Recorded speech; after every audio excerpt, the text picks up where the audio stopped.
Hey everyone, welcome to my review of SMSL Sanskrit 6th, the 6th anniversary edition.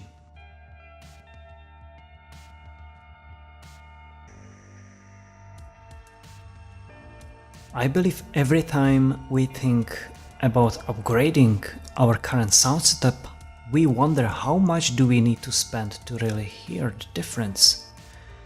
And with the DACs, it's usually the most common question. SMSL Sanskrit is on the market for quite a while, and this 6th generation is definitely not their newest product, but I decided to test it to find out how it stands to other newer DACs I already have tried, to give you my opinion where this DAC stands and maybe help you to make a purchase decision.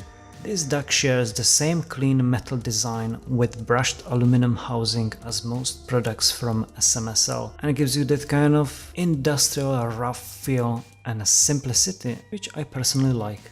During the review I paired this DAC with Sub 8 headphone amplifier and with SMSL SA98E amplifier, as I had them available for other reviews, and there is without a doubt an intention to make them work together due to their design similarities. This DAC features the usual combo of digital inputs and USB coaxial and optical input, and the maximum output through USB is 32 bits, 192 kHz. The other ports as coaxial and optical delivers 24-bit, 192 kHz. There is one analog output and no analog input. The signal to noise ratio is 115 decibels and the dynamic range is 110 decibels.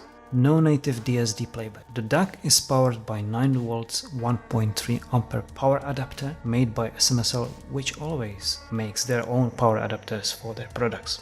I tested this DAC on a Windows 10 and with my Android mobile, and I had no compatibility issues. It was recognized immediately. There was no need to install the drivers. Everything worked fine. On the front panel you can find lineup power LED and input LEDs, and also on-off button which works on a long press, and on a short press it works as an input switch. So how does this DAC sound and compares to other newer DACs with new chipsets? Well, maybe this DAC doesn't feature the newest chipset on the market now, but I have learned it is not always just about the chip, but about the overall harmony with other components, about the engineering behind, which gives it the magic or it doesn't. This DAC also doesn't provide native DSD playback as the others, but what you are getting here is very pleasing sound reproduction with enough of detail and transparency.